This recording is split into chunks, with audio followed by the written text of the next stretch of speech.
집값이 계속 오르고 가계부채도 빠르게 늘며 한국은행이 금융 불균형 상태가 갈수록 심해지고 있다고 지적했습니다.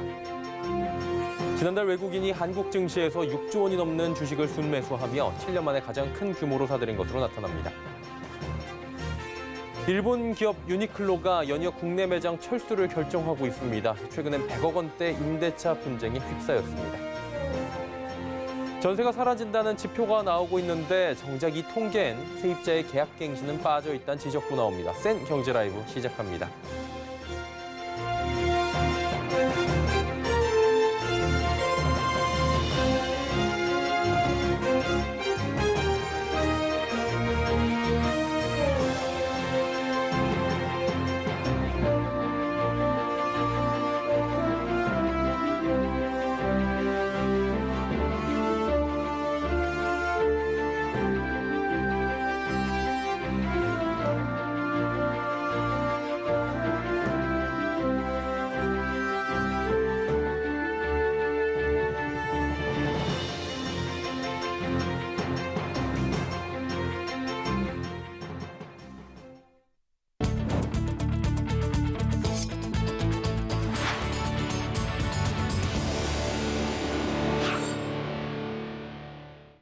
시청자 여러분 안녕하십니까? 센 경제 라이브 서정덕입니다. 한국은행은 오늘 국회에 제출한 통화신용정책 보고서에서 집값이 계속 오르고 가계부채도 빠르게 늘며 경제 위험 요소로서 금융 불균형 상태가 갈수록 심해지고 있다고 우려했습니다. 코로나19 백신의 조기 상용화에도 불구하고 안정성이 검증되고 접종이 이뤄지기까지는 시간이 걸릴 것으로 예상되는 만큼 민간 소비 등 경기 회복 여부는 여전히 불확실하다고 진단했습니다. 주택가격은 8월 이후 상승세가 다소 둔화되다가 최근 수도권과 지방에서 모두 오름폭이 커졌고 전셋값도 오름세가 강해지고 있습니다. 가계대출 급증의 원인으로는 주택 구입과 전세자금 수요, 개인 주식 투자 자금 수요 등이 꼽혔습니다. 한국은행은 당분간 경제 회복을 지원하고 물가 상승률이 목표 수준에서 안정될 수 있도록 완화적인 정책 기조를 유지한다는 입장입니다. 지난달 외국인이 한국 증시에서 6조 원 넘는 주식을 사들였습니다. 7년여 만에 가장 큰 규모의 자금 유입입니다. 한국은행이 발표한 국제금융 외환시장 동향에 따르면 11월 중 외국인의 국내 주식 투자 자금은 약 6조 1,079억 원으로 나타났습니다. 10월 순 유입이 13억 8천만 달러였던 것과 비교하면 4배에 달합니다. 일본 기업 유니클로가 지난해 노재팬 운동에 이어 올해 코로나19까지 겪으며 연이어 국내 매장 철수를 결정하고 있습니다. 그런데 매장의 임대차 계약을 해지하는 과정이 매끄럽지 못해 100억 원대 분쟁에 휩싸였다는 소식입니다. 문다희 기자의 단독 보도입니다. 유니클로의 매장 축소 작업이 소송에 휘말렸습니다. 지난 2015년 4월 문을 연 유니클로 대구 동성로 중앙점. 이곳은 지난 5년 동안 유니클로의 경북 지역 최대 매장 역할을 했는데 지난해 일제 불매운동으로 고객이 줄기 시작했고 올해 초 대구가 코로나19 확산의 본거지가 되면서 올해 4월 문을 닫았습니다. 당초 계약 기간은 8년으로 오는 2023년까지였는데 유니클로는 계약 기간을 다 채우지 못하고 대구 영스케어에 일방적인 계약 중도 해지를 통보했습니다. 대구 영스케어는 대비도 하지 못한 채 대규모 공시를 떠안게 된 겁니다. 특히 코로나19로 상권이 크게 주저앉아 새로운 임대차 계약이 언제 이뤄질 수 있을지 막막한 상황입니다. 유니클로가 있던 자리의 월 임대료는 약 3억 원 수준입니다. 대구 영스케어는 올해 초 유니클로를 상대로 한 달 임대료인 3억 원을 소송 금액으로 임대료 청구 소송에 나섰습니다. 실제 분쟁 금액은 다툼이 있는 남은 계약 기간을 고려하면 36개월치 임대료인 105억 원에 달할 전망입니다. 임대차 계약상에 해지 조항에 근거해가지고 중도 해지를 진행한 거는 사실이라고 하고요. 근데 이제 현재 소송이 진행 중인 사안이어가지고 자세한 내용을 좀 말씀드리기가 어렵다고 해요. 이번 소송은 유니클로를 운영하는 FRL 코리아가 이달 4일 지난 회계연도 실적을 공시하면서 드러났습니다. 특히 공시에는 이번 소송 결과로 부담해야 할 부채 금액은 재무제표에 반영하지 않아 만약 패소한다면 재정과 이미지에 있어 또 한 번의 타격이 불가피할 것으로 보입니다. 서울경제TV 문다입니다. 서울 아파트 시장에서 전세 비중이 올 들어 최저치를 기록했습니다. 일부에선 이를 두고 전세의 종말이 다가왔다, 또 전세가 사라졌다라고 목소리를 높이고 있는데요. 그렇다면 정말 사라진 걸까요? 정창신 기자입니다. 오늘 서울 부동산 정보광장에 따르면 지난달 서울 아파트 전월세 거래량은 8,782건으로 집계됐습니다. 이 가운데 전세가 5,404건으로 62%가량의 비중을 차지했습니다. 10월 전월세 거래량에서 전세가 72%의 비중이었던 점을 감안하면 10%포인트 줄었습니다. 올 들어 가장 낮은 수준인 겁니다. 다만 전월세 실적은 세입자가 확정일자 신고를 해야 집계되는 만큼 앞으로 더 늘어날 가능성도 있습니다. 업계에선 새 임대차법 시행 등으로 계약갱신이 늘어났기 때문이란 분석입니다. 계약갱신 청구가 가능해졌잖아요. 2년 더 눌러왔는 기존 전세 세입자 수요가 크게 늘어났다고 봐야죠. 또 2년 거주 의무가 생겨서 집주인이 들어와 사는 경우도 많아졌습니다. 실제 세입자의 계약 연장을 감안하면 전세가 사라졌다기보단 거래될 수 있는 매물이 줄어들었다고 봐야 합니다. 여기에 1주택자의 경우 양도세, 비과세를 받으려면 2년간 실거주해야 하는 만큼 세를 줬던 집에 집주인이 들어와 사는 경우도 늘어날 것으로 관측됩니다. 서울경제TV 정창신입니다. 코스닥 시장에서 벤처 기업들의 약진이 눈에 띄고 있습니다. 시가총액 상위 20개 가운데 13개사가 벤처 기업인데요. 벤처 또 유니콘 기업이 주식시장의 새로운 주역으로 떠오르며 제2의 벤처붐이 불고 있다고 합니다. 윤다혜 기자입니다. 중소벤처기업부는 이달 3일 기준으로 국내 주식시장 시총 상위 20개사를 분석한 결과 벤처기업이 코스닥 시장에는 13개, 코스피 시장에는 4개사가 있는 것으로 파악했습니다. 여기서 벤처기업은 과거 벤처기업 확인을 받은 이력이 있는 기업과 현재 벤처기업을 합한 것입니다. 코스닥 시장의 경우 2001년만 해도 시총 상위 20위 안에 벤처기업이 6개에 그쳤지만 2010년에는 10개사, 2020년에는 13개사로 늘어나면서 현재 비중이 65%로 커졌습니다. 코스닥 시장 벤처기업 중 셀트리온 제약과 시젠, 카카오게임즈 등 8개사는 벤처기업 확인 이력이 있는 곳이고 알테오젠과 제넥신, 펄어비스 등 5곳은 현재 벤처기업입니다. 카카오게임즈와 펄어비스의 경우 비상장 시절 기업 가치가 1조 원이 넘어 유니콘 기업으로 평가받던 곳인데 이달 3일 기준으로는 둘 다 시총 3조 원을 돌파했습니다. 상장 벤처기업 13개사의 시총합계는 44조 5천억 원으로 코스닥 시장 전체 시총의 12.4%를 차지했습니다.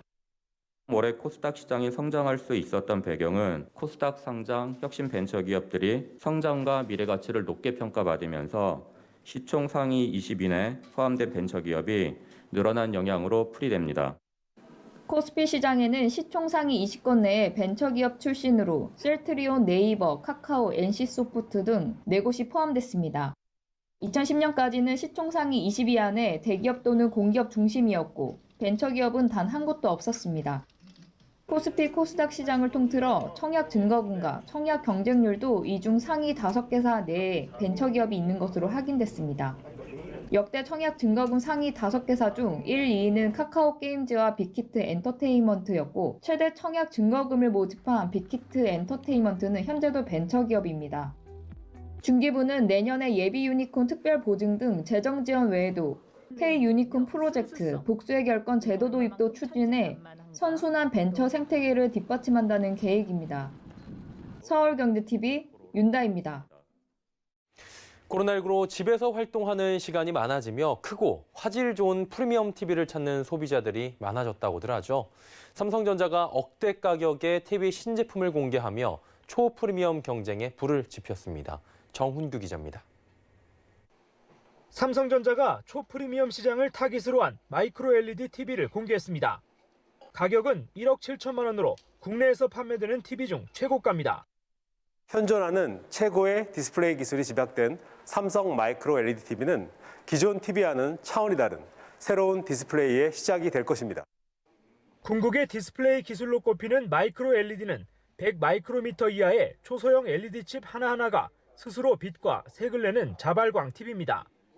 그간 양산의 어려움 탓에 B2B 제품만 출시됐었는데 삼성전자는 기존 반도체 초미세 공정 노하우를 적용해 가정용 제품 출시에 성공했습니다. 이번 신제품에는 자발광 특성과 삼성의 인공지능 알고리즘을 결합해 만든 마이크로 AI 프로세서가 각 장면에 최적화된 디테일과 밝기를 적용해 최적화된 영상을 구현해줍니다. 영상에서 밝은 부분과 어두운 부분의 대비가 있는 그대로 표현되기 때문에 자연 상태에서 사물을 보는 것과 같다고 삼성전자는 설명했습니다.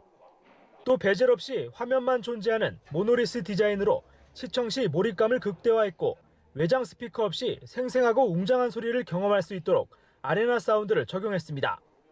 삼성 마이크로 LED TV는 LG 시그니처 올레드 R과 초프리미엄 시장에서 경쟁할 것으로 보입니다. LG전자는 지난 10월 세계 최초의 롤러블 TV인 LG 시그니처 올레드 R을 출시했습니다. 가격은 약 1억 원으로 역시 최상위 수요를 겨냥한 제품입니다. 서울경제TV 정은규입니다.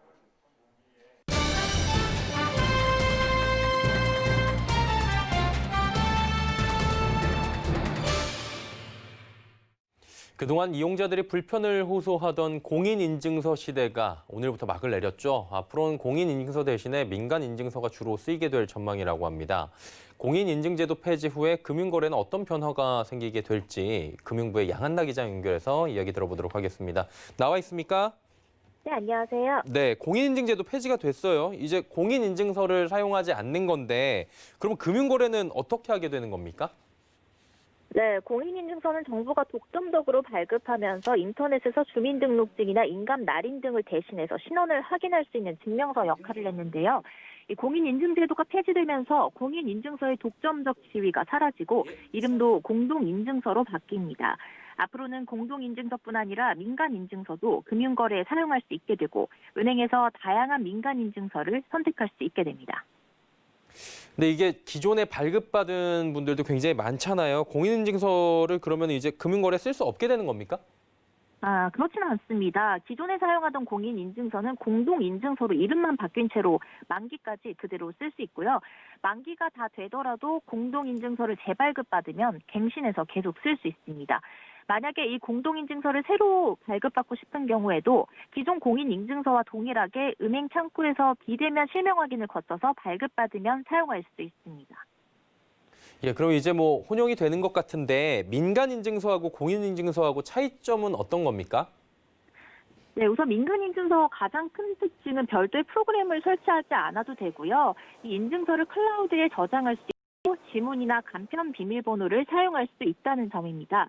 또 공인인증서는 1년마다 일일이 갱신을 해야 되는데 실금융인증서는 3년까지 자동으로 갱신이 됩니다. 클라우드에 저장이 되기 때문에 USB나 컴퓨터에 따로 저장해서 들고 다닐 필요도 없습니다. 또 공인인증서의 비밀번호는 특수문자를 포함해서 10자리 이상으로 복잡했는데 민간인증서는 6자리 간편 비밀번호나 패턴, 지문 등으로도 사용할 수 있습니다. 또 윈도우나 맥에서 모두 사용이 가능하도록 웹 표준으로 만들어졌고 인터넷 익스플로러, 크롬, 사파리 등 다양한 브라우저에서도 사용할 수 있습니다.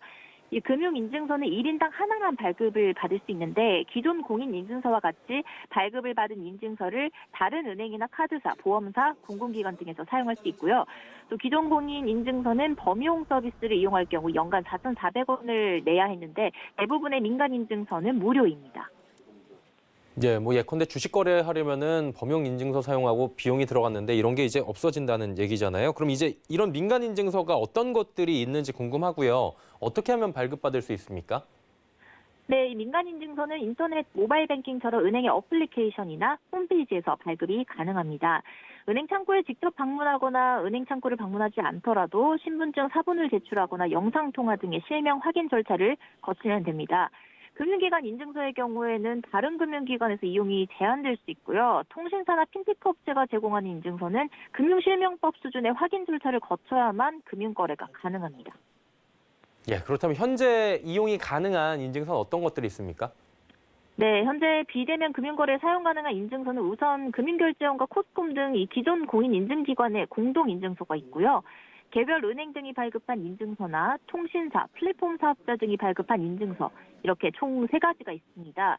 인증서마다 이용 방법이나 금융사, 금융거래벌 이용 범위 등이 다르기 때문에 자신에게 맞는 인증서를 미리 알아보고 선택할 필요가 있습니다. 이 공동인증서는 기존 공인인증서와 유사한 방식으로 은행이나 보험, 증권사 등 전 금융권에서 사용을 할 수 있는데요. 국민은행, 하나은행, 농협은행, 기업은행 등 일부 은행은 자체 앱에서 활용할 수 있는 인증서를 발급을 하기도 하는데 이 경우는 다른 금융기관에서는 이용이 제한이 됩니다. 또 지금 이동통신 3사의 패스나 카카오페이, 네이버, NHN 페이코, 비바리퍼블릭카이 토스 등이 제공하는 인증서는 개별 앱에서 발급을 받아서 각 플랫폼에 연계된 서비스를 이용할 수 있습니다. 예, 인증 시장에 핀테크 업체들이 일찌감치 지금 뛰어들어서 고객 선점하고 있다는 소식이 있는데 이 이야기 조금 더 들어볼 수 있습니까?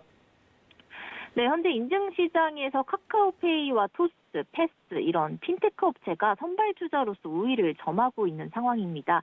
카카오페이 인증은 12월 기준으로 누적 발급 건수가 2천만 건을 돌파했고요. 토스도 2,300만 건에 달하고 있습니다. 이동통신 3사의 인증 서비스인 패스는 100여 개 금융사와 기관에서 이용이 되면서 11월 말 기준 2천만 건을 넘어섰고요. 지난 3월에 후발주자로 뛰어든 네이버도 최근 누적 발급 200만 건을 돌파했습니다. 예, 핀테크 업체들 발빠르게 움직이고 있다라는 소식이고 은행권들은 지금 움직임이 어떻습니까? 네, 지금 은행권의 금융인증서는 우리은행에서 지난달 17일에 원 금융인증서로 가장 먼저 서비스를 시작했습니다.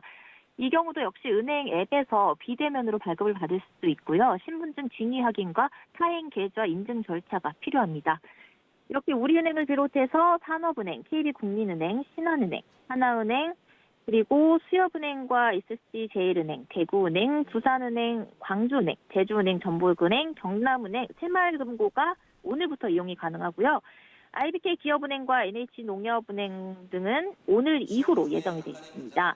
또 이 밖에 우리카드와 롯데카드, 메트라이프생명과 교보생명, DB손해보험 등 카드사와 보험사도 추후 추가를 할 계획이고요. 이렇게 새로운 민간인증서 서비스가 시작이 되면 이들 금융사에서는 기존의 국민인증서와 새로운 민간인증서 두 개를 모두 금융거래에 사용할 수 있게 됩니다.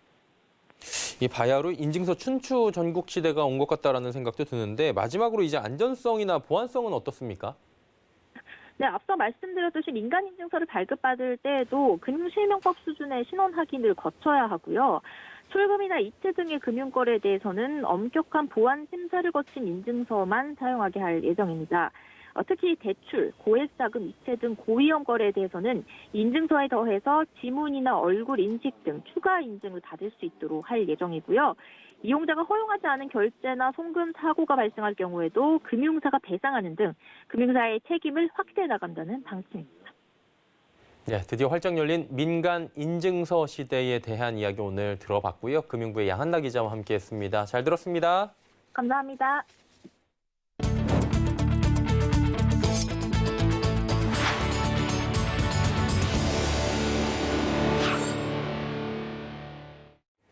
아시아개발은행이 한국의 올해 경제 성장률 전망치를 마이너스 0.9%로 지난 9월 전망치였던 마이너스 1%에서 0.1%포인트를 상향했습니다.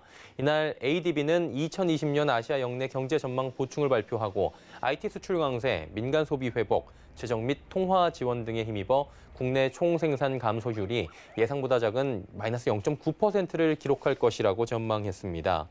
이는 경제협력개발기구 OECD가 지난 1일 우리나라의 올해 경제 성장률 전망치를 지난 9월보다 마이너스 0.1%포인트 낮춘 것과 대조적인 모습입니다. 한편 아시아개발은행은 내년 우리나라의 경제 성장률에 대해 기존 전망과 같은 3.3%를 유지했습니다. 미국 국제무역위원회 ICT가 LG에너지솔루션과 SK이노베이션의 전기차 배터리 영업비밀 침해 소송 최종 판결을 내년 2월로 한 차례 더 연기했습니다. ITC는 위원회 투표를 통해 LG에너지솔루션과 SK이노베이션의 배터리 소송 최종 판결일을 내년 2월 10일로 연기한다고 현지 시간 9일 발표했습니다.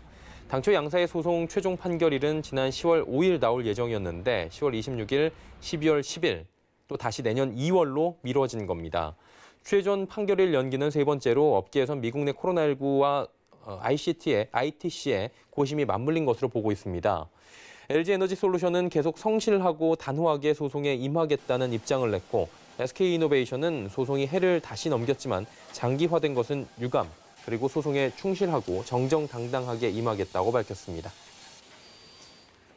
지난해 신혼부부의 가계빚이 1억 1천만 원에 달하는 것으로 나타납니다. 통계청은 오늘 행정자료를 활용한 2019년 신혼부부 통계 결과를 발표하고 신혼부부의 대출금은 평균 1억 1,200만 원으로 전년 대비 12.1%가 늘었다라고 밝혔습니다.